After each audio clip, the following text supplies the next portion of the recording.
welcome to another edition of the It's Cavalier podcast. As always, it's your boy Mac. Joining me today, my friend, my co-host, Corey Walsh for the Sword. How you doing, bro? Is this some kind of sick fucking joke? I'm doing great. I love the playoffs. They're fun. So it's like draft season or what? Corey.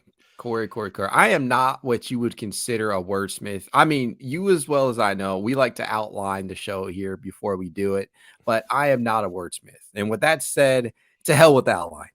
It's do or fucking die for the Cavs right now. Put up or shut up. We're in the end game now. Whatever cliche you want to use or movie line that fits the story right now, whatever applies to this that we are experiencing right now. Every single game from here on out is an elimination game. With all that in mind, bro, let me start things off by asking you the question that will inevitably be proposed until this game starts.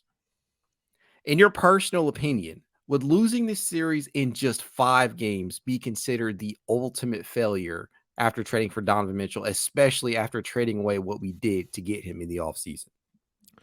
I feel like trading for Donovan Mitchell, the goal was for this team to take the next jump, and going from the play-in to the playoffs is a jump, and not only the playoffs, but comfortably not in the play-in is what this team's result was. 81 games, yeah.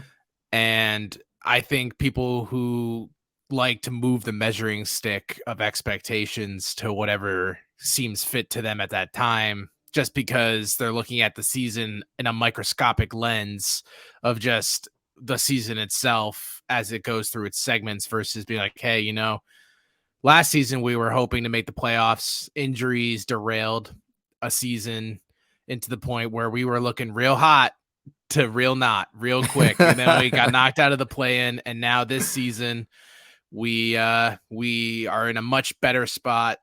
And we would have killed to be in this spot last year. And I don't think without Donovan Mitchell, we necessarily would be in the spot that we're in. We arguably could have made the playoffs, but it probably wouldn't have been as easy as a ride to get in as it was today. So no, I don't think that this season is a failure in the slightest, even if we might get gentlemen swept by the Knickerbockers.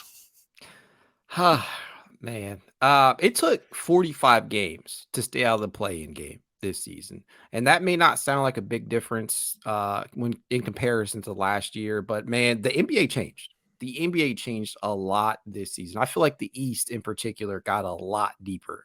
COVID was not necessarily an issue this season as it impacted many games last year, and I know Cavs fans probably don't want to hear this, but some of those wins were against teams that were heavily impacted by COVID. Conversely, some of those losses for us, same way. Everybody dealt with the same thing. Injuries were a huge excuse for us last season. It went both ways. Many other teams dealt with that same problem. But the fact of the matter is, the Cavs just were not ready last year. They consolidated. They made the trade in the offseason. They took a leap. We won 51 games this season. That's great. That's awesome. But it still doesn't take away from the fact, Corey, and I'm not going to sugarcoat it here, bro. 51 games.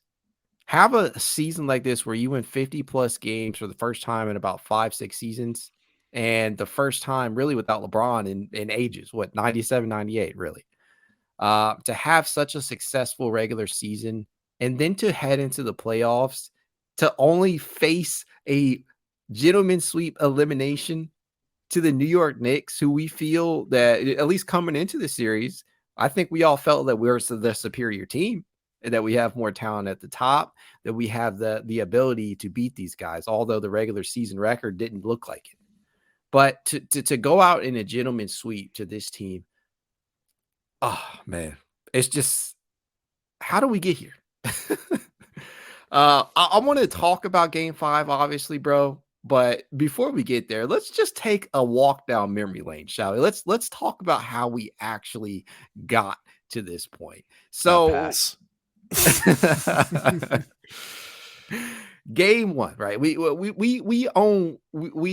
earned home court advantage. We won more games, so the series started at home, where we have been better all season. So what happened in Game 1? Well, the Cavs and Knicks engaged in a rock fight. Some of the slowest paced basketball you ever see. Neither team played up to their abilities. Hell, the Cavs did a pretty damn good job defensively on Julius Randle, who was held to 7 of 20 with Evan Mobley limiting him to 2 of 12 himself, I believe. Jalen Brunson, who's had a breakout season, was held to 11 and 24 by using multiple defenders to slow him down. So what the hell happened? Well, many things, but I'll keep it simple. While the Cavs offense was just flat out offensive, the Knicks weren't any better. The Knicks were not any better. The Cavs defense held. The Knicks were just able to out rebound the Cavs by the way of 51 to 38 and 17 to 11 on the offensive glass, which led to New York scoring 23 second chance points. They went on to lose that game 101-97 and lose home court advantage. Game 2, the Cavs adjusted in a counterpunch. Isaac Okoro picked up 2 early fouls. JB Bickerstaff sat him and deployed a 3-guard lineup consisting of Darius Garland, Donovan Mitchell, and Karis LeVert. And guess what? It worked out because the spacing provided by LeVert, it really showed. It opened things up in the paint. And so that allowed Darius Garland to drive more. Darius had a game high in points. Donovan Mitchell took a step back because Darius had been passive in game 1. And guess what? The Cavs actually won the fucking rebounding battle 43 to 36 and limited the Knicks to an even better 36.7% from the field. They went on to win that game 107-90 and had high hopes riding into Madison Square Garden. But pump the brakes. Pump the brakes. Heading into Madison Square Garden, New York just looked like it was a little too much for the Cavs, Corey. I don't know if it's just New York, but Madison Square Garden just had the Cavs completely wilting. At least some of them wilted in the spotlight. DG struggled after putting up a game high in game 2. Spida was not his excellent usual self. JB Bickerstaff opted to roll the dice and start LeVert in place of Okoro from the get-go. That didn't work out. The bench was scored 14 to 39 as a result of pulling him from said bench. Atrocious basketball. That, my friends, resulted in one of the most disheartening losses in recent memory for the Cavs as they lost by the score of 79 to 99, I believe. And I think, correct me if I'm wrong, Corey, but wasn't that the lowest scoring game in, I don't know, how many years? How many years? That I don't know off the top of my head. It was one of the lowest scoring postseason games in Cavaliers history. It was atrocious. Then we head to game 4, a make or break game 4, where we're feeling like, but Cavs, if they can just steal one in Madison Square Garden, we can get the momentum right back, heading back into Cleveland. But did that happen? No. Cavs once again headed into game 4 ice cold. Just could not hit a shot and waited way too long to the second half to kind of get a little bit of a burst here where Darius Garland got things going. Jared Allen started to play, more like his usual self. But guess what? That coincided with one of the most brutal stretches you will ever see in Donovan Mitchell going 1 from 9. Well, 1 for 9 in the second half. And I was not loving the shot attempts. So before we get on to game 5, Corey, couple of things I want your opinion on. One, are the Cavs afraid of the spotlight? Was Madison Square Garden too much for the Cavs? I think the playoffs are a tough environment for an especially young team. I don't think this team necessarily has the veterans that some young teams need to help settle the room, kind of. I think it's Ricky Rubio is a valuable player to have for the locker room, but in terms of him on the court, he's been a complete negative. So that didn't really translate that well.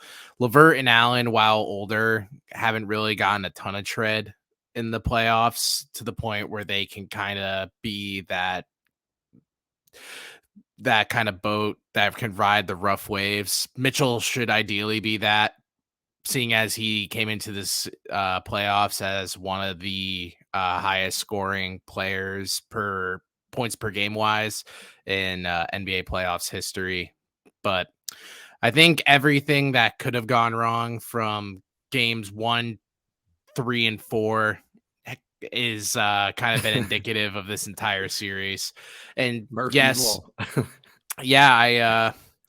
I just feel like even though game 3 was a lot better than game 4 was a lot better than game 3, it didn't necessarily feel that way, because going into halftime, it looked like the same song and dance from game 3.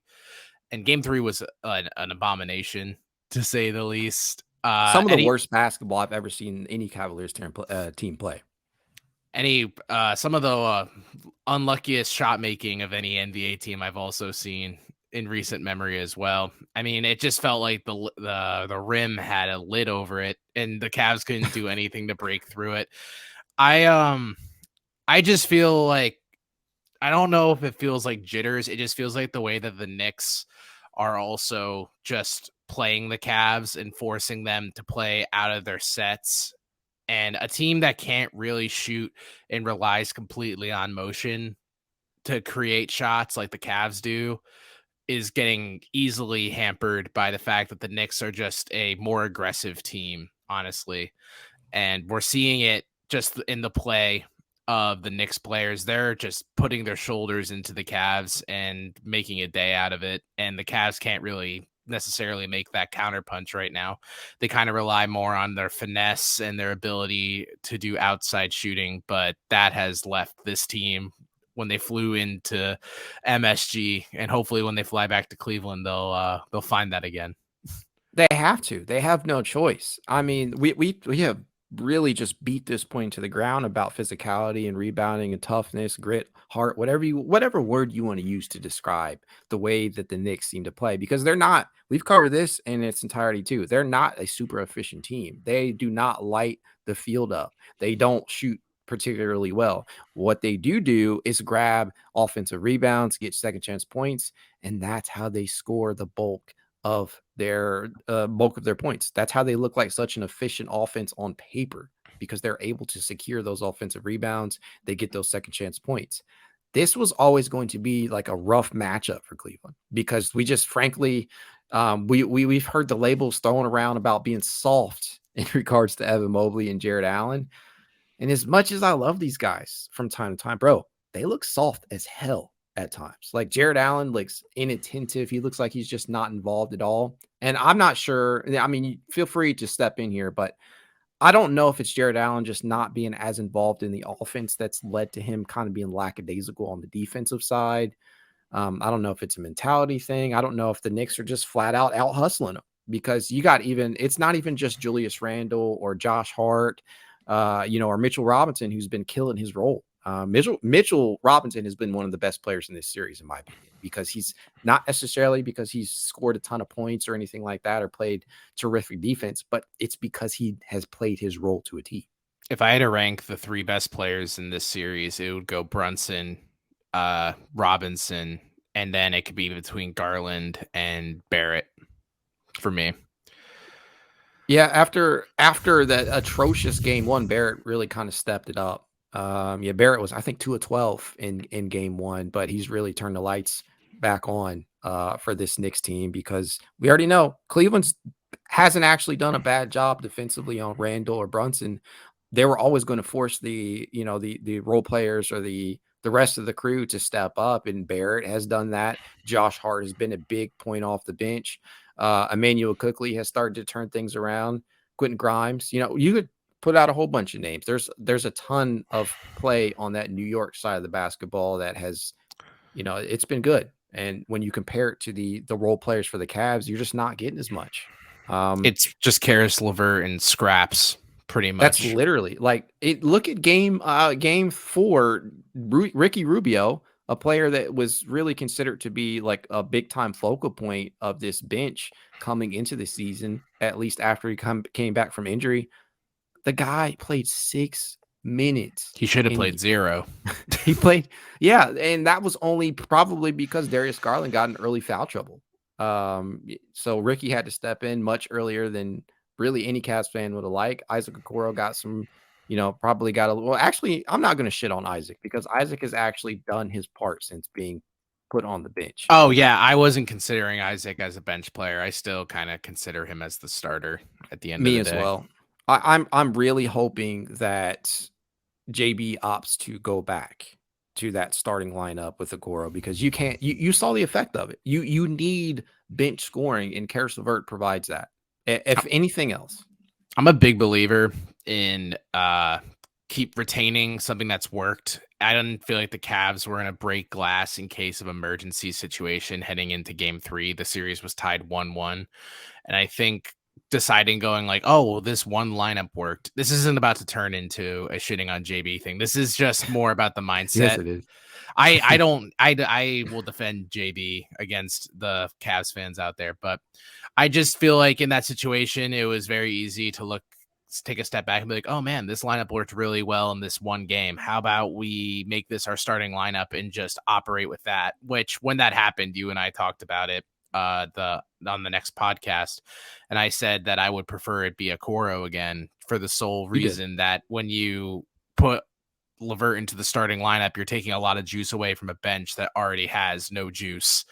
And Okoro has been very impactful, but I think him playing a 6-man role, while it allows defensively for the bench to be a lot better, because I wouldn't say we have a lot of studs defensively coming off the bench. I feel that the offense is definitely felt like LeVert's played a fantastic series. I would say he's been the most consistent player on the Cavs in this series. Not saying that that's a high bar for any player to surpass on the Cavaliers roster, but at the end of the day, I think that they have to go back to Okoro at the starting 3 if they want to have a chance. And it doesn't necessarily need to be the most impactful minutes ever, but offensively, because he showed some glimpses, but at the end of the day, it really just has to be the original starting 5. Yeah, I get the spacing. That's the big time element that I get that JB was trying to get out of that starting unit, because they're New York is clogging the paint. They're taking the driving lanes away from Darius Garland and Donovan Mitchell.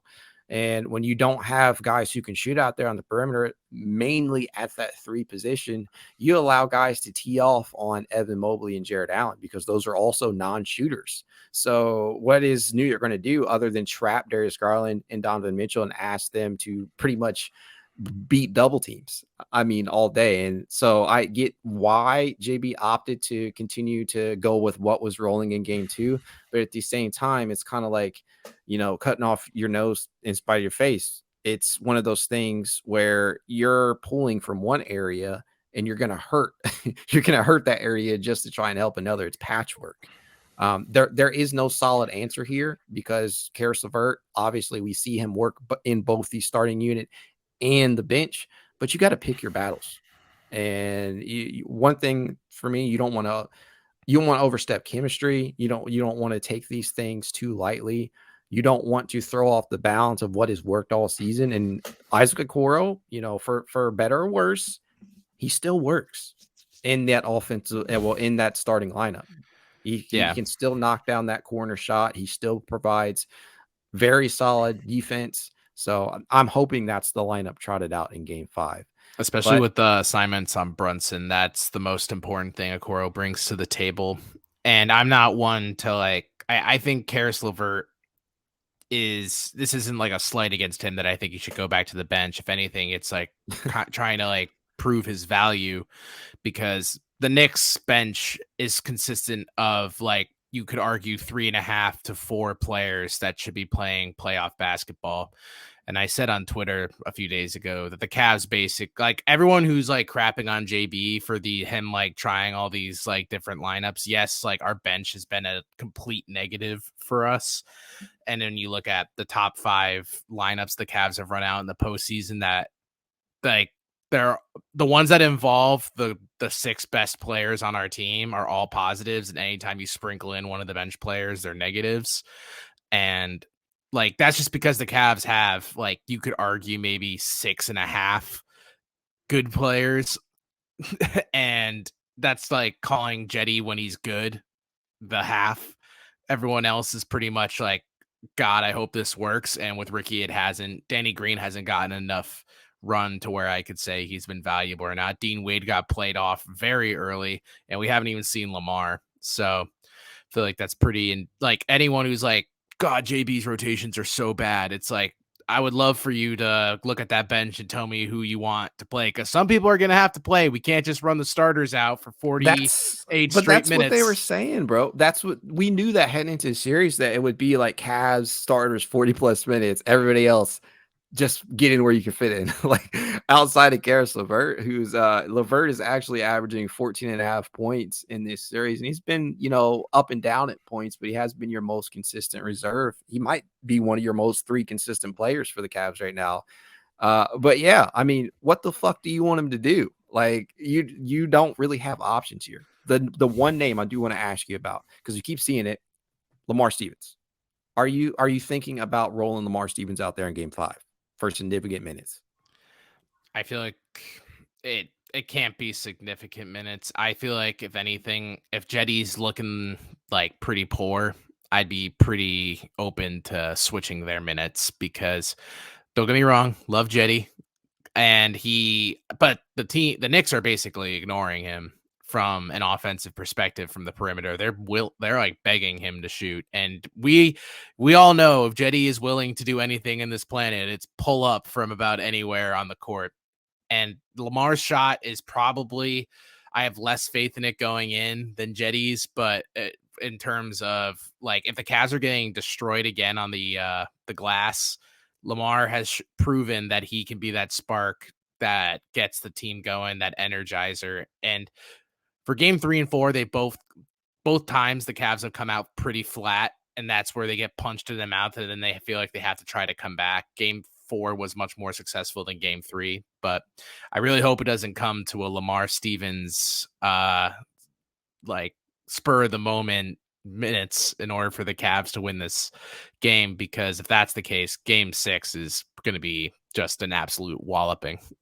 We're going to find out real quick. Just to put a bow on that point, Jetty Osman has struggled this series. 35% from the field, 25% from three-point range. That is his value right there, the three-pointer. Is Jetty good in transition? Yeah, he's pretty good. He makes me feel pretty good whenever he's out in transition, but that's not what he's out there for. He's out there for his ability to space the floor. So if he's knocking down just 25% of his three-point attempts, I don't have a problem flip-flopping those minutes just to see what Lamar can bring to the table from a physicality standpoint, considering that's one of the fucking things that we've been harping on is like, dude, play some physical basketball, have some heart, go out and rebound, box somebody out, do something, keep these guys off the glass. But again, the caveat to playing Lamar is the spacing is limited for one, and for two, the Knicks have been prone to attack him defensively. We saw Jalen Brunson do that because he's not a great point of attack defender in terms of defending guards. So Jalen Brunson is, if they can structure those minutes outside of when some of those guards are out there, maybe you give Lamar a shot for 10, 15 minutes. But I don't know, man. It's the starters were always going to have to play heavy minutes, and that's not going to change heading into a make or break elimination style game 5. I don't see the rotation changing. I think you're going to roll with your starting 5. Isaac Okoro better start. Hopefully, Karis LeVert's going to be out there. Jetty's probably going to be out there, and then that 8th man, I don't know. That's up in there. Could be Danny Green. Could be Ricky Rubio. Could be Lamar. Who knows? If it's Ricky Rubio, I riot because I haven't seen one. I don't care that he was +0 in his last stretch in game 4. His minutes bring no value to me. Honestly, defensively, I'm at the edge of my seat thinking he's going to get cooked by any New York Knick on the floor. And offensively, we all know his shot hasn't been there all season. And it's flatter than ever. And he's not going to shoot the 3 in the postseason when there's so much on the line per shot. I really hope Danny Green gets a lot more run. I think he, at the very least, we have not, like, his body might seem like it is a little behind what it used to be, but that shot has not really. I know he hasn't shot the best in this series, but he's a postseason player. He knows where to shoot. He's really good at locating his spots. And as much as Jetty loves to huck up threes, they're not necessarily in the best situations. And that's something that I feel like Danny Green has more of a pulse on. So those are the minutes that I'd be vying for. Danny Green has not really shot too many 3-point attempts. That's, to me, like, if you're going to play Danny Green out there, you got to use him. I mean, for instance, he's only averaging 1 point in this playoffs. He's literally averaging just 1 point. And the problem is that he's just not been handed a lot of attempts. He's only shot the ball a grand total of 5 times in 3 appearances. So if you're going to put him out there, you got to use him. There have been some possessions out there where they have been able to get him the ball and he just hasn't been able to knock it down. But there's also been other possessions in which they just don't go his way or the defense has taken that away. So I don't know. It's truly tough to say from a rotational standpoint what direction they go in here. The starters, if nothing else, you have to get more out of the combo of Darius Garland and Donovan Mitchell. We've seen those two play, like your turn, my turn basketball all season long. We've seen Donovan Mitchell play hero ball, and it's worked to a degree. But you have to figure out how to step away from that, get out of your comfort zone in the postseason because teams will take that away. They'll let you do that all day. You have to get more from your team. It has to be more of a collective effort. So if the Cavs are going to win game 5, they're going to need big time efforts from not just Donovan, not just Darius. They're going to need big time efforts from Jared Allen, Evan Mobley, and these guys have to do it at the same time. It cannot be quarters at which guys are playing well and then other guys are not. It just, I get that part of that is just basketball and the natural flow of things, bro. But it would have killed the Cavs to have like to string together a few decent quarters of basketball all on one court. Yeah, you Is kind that of too much to saw ask? in game 4, that third quarter when Darius got going, it really opened up things for Jared Allen. And that was the best that Jared Allen's looked offensively in this entire series. And I think Darius also, I know he played a fantastic game in game 2, but that third quarter stretch by him was the best basketball he's played in this postseason whatsoever, in my opinion. I feel like that watching that was like watching the regular season. The offense was flowing, the pick and roll was working. They were dragging out Robinson from under the basket to open the lane so that the dunker spot was available for Mobley and Allen. I think the only thing that was missing was that Donovan Mitchell was just shooting the team 1 of out of 9. the stretch that they were in. I'm writing a piece for Fear the Sword about Donovan Mitchell, and I know Donovan Mitchell is getting a lot of flack for being like, because the eyes are on him. This is kind of his series, him versus the team that he got traded to versus the team that didn't trade for him, wanting to show them what's what, kind of not showing up in the bigger moments. I think as obviously Donovan Mitchell is our best player, and you would hope that in moments like this that he would perform. But the team as a whole, the core 4, the reason that the team would win the series was that if they had 4 of the best players in the series, and it feels like every game only one of them is playing well, and that's like being nice about it, because honestly I don't think there's been any game in which I've been really pumped with Jared Allen whatsoever. And Mobley defensively has been good, but offensively he looks as raw as like you would expect. It's only his second year and he's not really polished offensively, to say the least. And when he is being kind of ignored at times, that's what makes some of the rotations kind of confusing, is that it feels like we're essentially playing with 2 non-shooters, because Mobley's not going to take the shots he would normally take in the regular season. Jared Allen's not a shooter whatsoever. And then I guess their logic is you can't really have a Coro out there when he's not willing to shoot threes. But I mean, is it too hard to ask that 2 players play well at the same time? I know you were saying for like a stretch, it'd be nice for the Cavs to play well, but I haven't even felt like there's been a game in which all the like 3 of the 4 of the core 4 have all played well. It's Darius has a good game. Oh, Darius is going to have a bad game next game. Darius has a good game. Darius bad game. Donovan had statistically a good game in game 1, but he shot 30 attempts, and it's before the Jimmy Butler explosion was the most shot attempts in the postseason, and it was in a loss, and the previous 2 were in wins. So I just feel like Mitchell, I get he tries to shoot himself in and out of this, like into the series, but he's doing more harm than good when he decides to do pull-up transition 3-pointers when you're ice cold. I get it when you're feeling yourself.